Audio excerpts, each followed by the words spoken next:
And so she called me, and she just went off on me. So like I say, that Steve Harvey was in a perfect position to help me get clemency. I wouldn't have to go through what I went through, but God's hand was in it. Marjorie Harvey isn't just married to Steve Harvey. She's married to a secret. And now her ex-husband, Jim Townsend, is blowing the lid off what he claims is a decades-long web of lies, connecting her to Jeffrey Epstein, Sean Diddy Combs' infamous private freak-offs, and a quiet network of elite leverage and quiet payoffs. We're not just talking about a messy breakup from the 1990s or vague online gossip. We're looking at a man who spent more than 2 decades in federal custody, who watched the Harveys rise from Memphis hustle to global brand, and who is now alleging that the foundation of that glossy empire was laid in the shadows long before family game shows and lifestyle brands. Steve Harvey is sending this. He's sending shots your way. Steve Harvey was hating on me big time. From Townsend's side, this isn't some casual rant on social media. He served a life sentence handed down in the early 1990s after being indicted in connection with a major trafficking ring that reportedly moved large quantities of illicit product between Houston and Memphis, a case serious enough that federal agencies monitored not just him, but the people around him. In those years, Marjorie wasn't the polished couture-wearing philanthropist we see on red carpets. She was the young Memphis woman married to a man the authorities labeled a major player and, according to Townsend, someone the investigators were very interested in. He has publicly alleged that the FBI had substantial material that could have pulled her directly into his case, and that he cut a deal to keep her from being indicted at the time. We can see how that claim, if true, immediately reframes everything that came later. Marjorie has built an image as a devoted wife and mother, a Christian entrepreneur who posts scripture, travels the world in designer looks, and hosts charity events. Yet Townsend's narrative describes her as a strategic operator who learned early how to move in dangerous circles, how to stay one step removed from paperwork and charges, and how to let the men around her take the official falls. I talked to Morgan. I said, Morgan, tell your stepdad, Steve. I said, he's in a perfect position to help me get clemency. At that time, they was giving out clemency. When he says she helped them and now she's helping Steve, he is drawing a straight line from the Memphis logistics of the 1990s to the polished corporate syndication-friendly image of the 2000s and 2010s.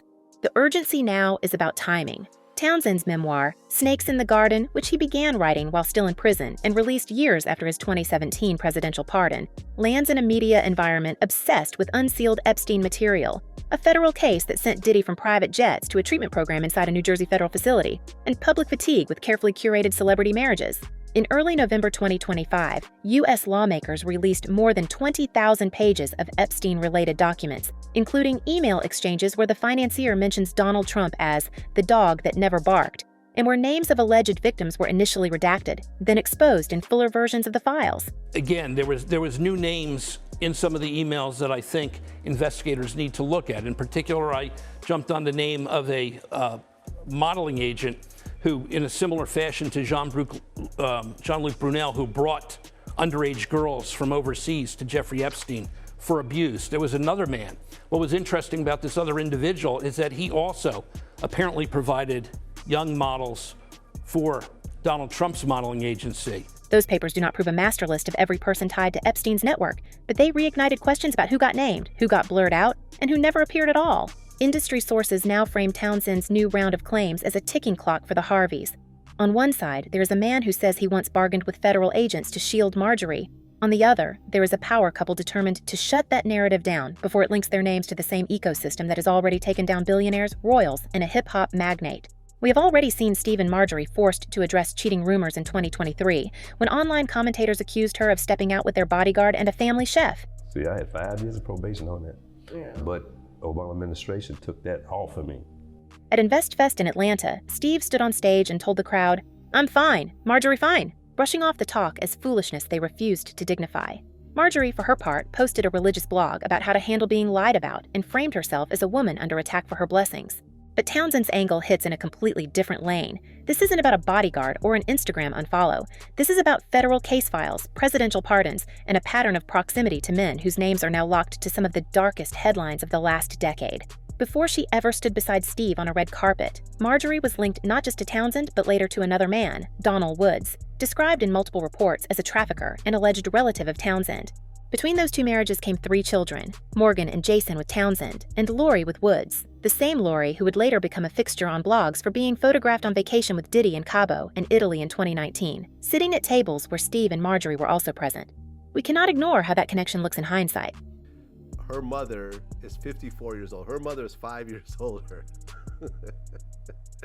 than Puffy. In the summer of 2019, when Lori Harvey and Diddy were spotted in matching outfits in New York, followed by trips to Mexico and the Italian coast, the public conversation focused on the 27-year age gap and the rumor that she had previously been linked to Diddy's son Justin. Steve was dragged into comment sections for staying silent while his 22-year-old stepdaughter appeared wrapped into the orbit of a 49-year-old music mogul whose lifestyle had long been whispered about in the industry. At the time, insiders told entertainment outlets that Lori made him happy as he mourned the loss of Kim Porter, and that their relationship was more about comfort and friendship than pure romance. Then, years later, federal prosecutors laid out a far darker description of what was allegedly happening behind those luxury trips. In court documents and testimony that came to a head in 2024 and 2025, witnesses described Diddy's so-called freak-offs as days-long, substance-fueled intimate marathons featuring paid participants flown across state and international lines, encounters he arranged, observed, and often recorded. A New York jury eventually acquitted him of the most serious trafficking and racketeering conspiracy counts, but convicted him on 2 transportation for adult services-related charges, enough to send him to federal custody and into a highly coveted residential substance abuse program at FCI Fort Dix. And in the emails, it is quite clear that Jeffrey Epstein had a wide, almost incalculably wide circle of associates. People who were celebrities, people who were either in foreign governments or leaders of foreign governments, business tycoons, and the like. Former associates spoke about a long pattern of controlling relationships, pressure, and leverage built through money, travel, and compromising footage. When we map that back to Lori's 2019 trips, to dinner tables in Italy where Steve and Marjorie sat across from a man now serving time and working as a chaplain's assistant in prison, insiders say the questions practically write themselves. Were those gatherings just awkward, modern-age dating optics? Or were we glimpsing a glimpse of the same quiet pipeline Townsend now wants the world to see? A bridge between Memphis street smarts, high-profile entertainment figures, and secretive parties where the powerful kept score with footage and favors. Townsend and his camp have reportedly pointed to that period as proof that Marjorie didn't just escape her past. She learned how to convert old connections into new opportunities for the family brand. The Epstein material only sharpens that suspicion. To these girls, and that she knew that they were underage. How do you just have this be so one-sided? It is, I mean, it's such a miscarriage of justice. This is not what justice is supposed to look like. It's just, it's incredibly disappointing. In the newly surfaced emails from 2011 and 2015, Epstein and Ghislaine Maxwell discussed Trump as someone who has somehow never been directly implicated, calling him the dog that never barked, and noting that even chiefs of police never mentioned his name despite a known association. In another chain with author Michael Wolff, Epstein strategizes about how Trump being asked about their relationship could be turned into PR currency, depending on whether Trump denied or minimized contact. Lawmakers have admitted publicly that the released files are not the mythical comprehensive archive people imagined. They are partial glimpses, thousands of pages that still leave gaps, redactions, and unanswered questions about who else moved through those townhouses, islands, and private planes. And this is where Townsend's new allegations cut the deepest. He has reportedly claimed, both in his memoir and in recent off-the-record conversations with journalists, that Marjorie was what he calls the bridge between the streets and the suites, a woman who understood how to keep her own name off manifests while connecting high-level players to women from her network for exclusive gatherings. I want to know how Epstein made the money that he did. I want to know what the transactions are he was involved in. And that should all be something that the Treasury Department, the FBI can get access to, because in the meantime, what we're left with is Ghislaine Maxwell effectively downplaying this whole thing. Yeah, he was a he hid it from everybody. Nobody else was involved. There's no proof of anything else. There's no blackmail. There's no foreign intelligence tie. Paired with the fact that some victim names in the Epstein files were initially blacked out, then revealed only in unredacted subsections, online sleuths now speculate about whether certain female facilitators or go-betweens were intentionally protected, either to preserve ongoing cooperation or to shield power structures that reached into television, politics, and music. The FBI has not commented publicly on any suggestion that Marjorie Harvey's name ever appeared in their internal materials. Fans of Steve Harvey, who built an empire on family advice books, motivational speeches, and a clean television persona, are struggling to reconcile that image with the idea that his wife could have once been close enough to serious crime and elite scandal to be worth shielding. We have already seen how quickly the public turned on him when cheating rumors surfaced, accusing him of hypocrisy because of his best-selling relationship manuals. Now imagine those same audiences being asked to process suggestions that his third wife may have survived 2 major trafficking-linked marriages, circumvented indictment through a plea bargain she did not personally sign, then allegedly moved those same survival skills into the boardrooms and backrooms of entertainment, where Epstein's emails and Diddy's freak-off tapes became the new form of leverage. But here's the thing. Marjorie didn't just marry Steve Harvey. She rebranded him. His talk show syndication deals, the reinvention of Family Feud in the 2010s, his lucrative festival properties in places like Cancun, and his steady presence as a go-to face for brands all surged after their 2007 wedding, right as she stepped into his life with 3 children, a complicated Memphis history, and, if Townsend is to be believed, a long Rolodex of people who owed her quiet favors. The real question now is whether that meteoric climb was simply the product of timing and television chemistry, or whether Marjorie was the missing link between the names buried in Epstein's black book, the underground networks that fed Diddy's private marathons, and the open doors that suddenly appeared for Steve Harvey's empire. Doors that only stay open as long as certain people stay very, very quiet. And when we circle back to Lori's 2019 trips with Diddy, those vacations start to look less like a random fling and more like a carefully managed introduction into a very specific world. We know they were seen in Cabo San Lucas in July 2019, then photographed again in Italy, sitting at lunches with Steve and Marjorie while blogs zoomed in on matching outfits and body language. Industry sources now insist those dinners did not happen in a vacuum, claiming Marjorie had been on a first-name basis with people in Diddy's orbit since the mid-2000s, long before Lori was old enough to be photographed on those yachts. The question we are left with is simple. If a man later convicted on transportation for adult services charges built his private gatherings on paid performance and leverage, who exactly was opening the doors and smoothing the introductions? Federal filings in New York make it clear that Diddy's conviction rested on a pattern of arranging elaborate, intimate marathons involving paid mail company, recorded encounters, and cross-country and international travel between 2009 and 2024. Well, Major, I think it reinforced the research that I did on my book that Jeffrey Epstein has always viewed himself as smarter than everybody else, and he also has collected people all along the way, particularly over the 2 decades through his trafficking. And that was always to get secrets and bits of information about individuals that he could pass to other people. He trafficked in this. Witnesses like Cassie Ventura described 4-day freak-offs where commercial performers were flown into cities like New York, Los Angeles, Miami, and even Ibiza, paid thousands of dollars only when Diddy felt the show was finished, and sometimes filmed for his private stash. Prosecutors outlined how services such as Cowboys 4 Angels allegedly supplied the male talent, while Diddy handled the travel and the environment. Now, insiders tied to the fashion and nightlife scene whisper about a parallel supply chain on the women's side, suggesting that people with access to models, stylists, and influencers could quietly steer them into those same rooms in exchange for placement, cash, or protection. This is where Marjorie's reputation inside the style world becomes more than just glamour shots and front row seats. By 2019, she was running a luxury fashion and lifestyle brand, traveling to Paris, Milan, and Dubai, and moving in the same VIP lounges where casting directors, brand reps, and nightlife fixers traded introductions. Former road managers and club promoters have floated the idea that a figure like Marjorie could sit at the junction between elite parties and aspiring talent, pointing the right faces toward the right penthouse without ever appearing on an agency contract. When it comes to dating, Lori ain't got a damn thing. I got.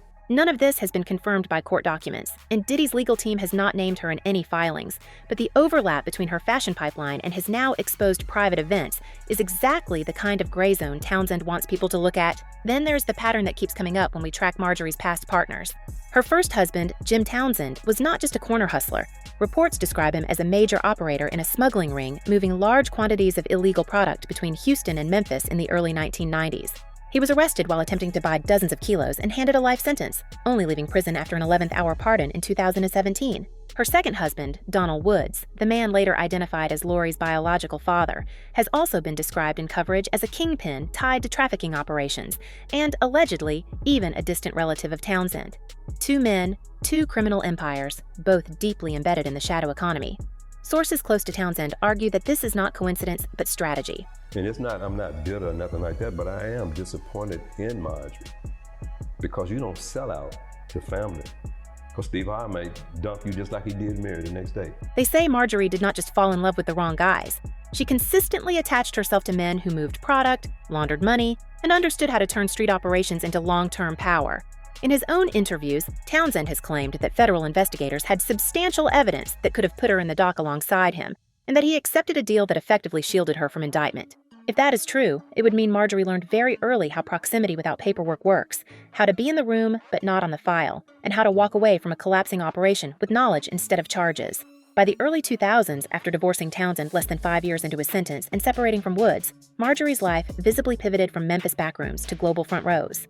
We see her turning up in fashion coverage, building a persona as a couture-driven entrepreneur, then reconnecting with Steve Harvey and marrying him in 2007.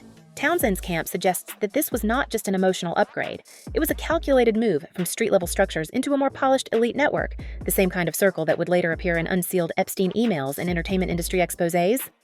Maybe to help her change, see where she's so wrong. But anyway, go ahead. Let's touch on that really quickly. In their telling, she traded one underground economy for another, swapping product routes for private jet manifests, and quietly learning the etiquette of high-end secrecy. Against that backdrop, Steve Harvey's career arc looks very different. Before 2007, he was a successful stand-up, a sitcom star, and a working host, but his brand was still mostly confined to comedy clubs, UPN reruns, and touring circuits. After he married Marjorie, the acceleration is undeniable. His talk show slots expanded. His retooled version of Family Feud became a ratings machine in the 2010s, and he turned into a go-to motivational voice with best-selling relationship books and festival properties in destinations like Cancun. Agents and network insiders talk about a man who suddenly had access to different rooms, different sponsors, and different introductions. This has led some industry veterans to frame Steve's reinvention as less of a solo grind and more of a merger. He got there early, and he was on the radio station talking about, I'm gonna destroy Steve Harvey. And I'm going, wait, we're doing comedy. You know, we're not rappers, this ain't a beef. As one former daytime producer put it privately, Steve did not just marry a partner, he married a Rolodex. Townsend's allegations go even further, painting Marjorie as the quiet connector who brought together Epstein's associates, Diddy's party planners, and studio executives who knew how to turn a clean public image into brand dollars. When we hear lines like, she helped them and now she's helping Steve, the implication is that Marjorie's understanding of silence, leverage, and loyalty became part of Steve's business model, not just his home life.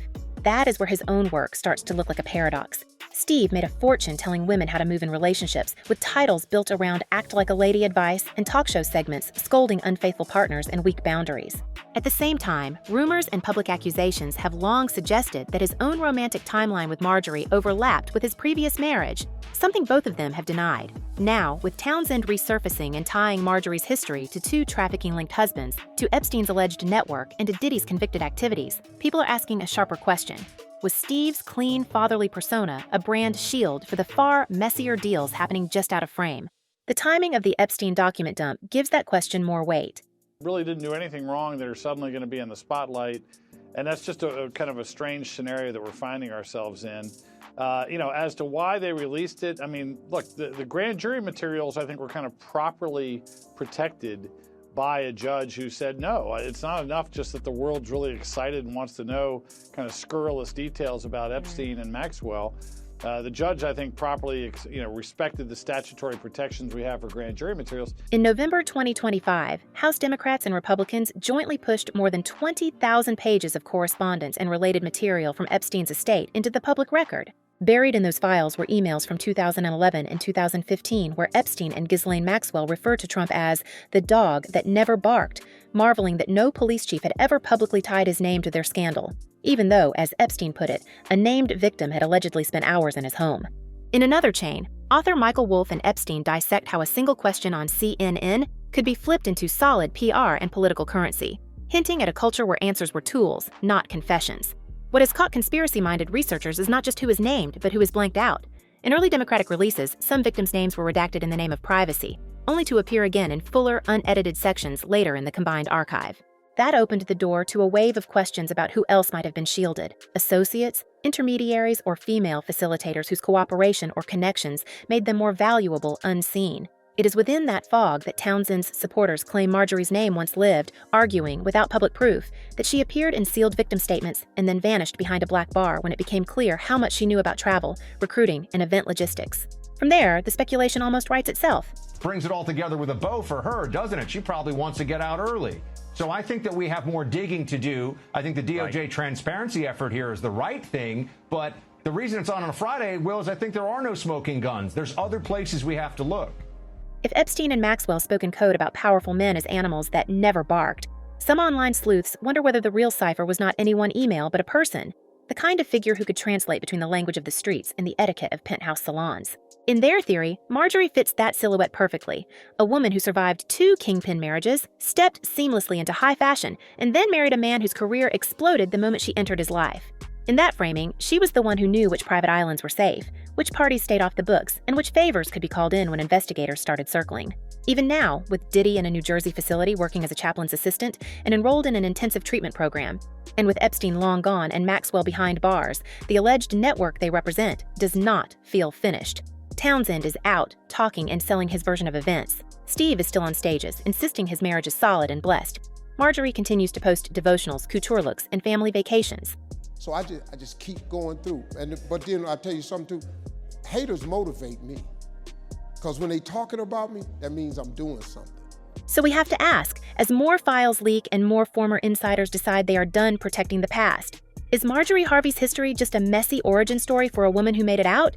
Or is it an active playbook still running behind America's favorite family man brand today?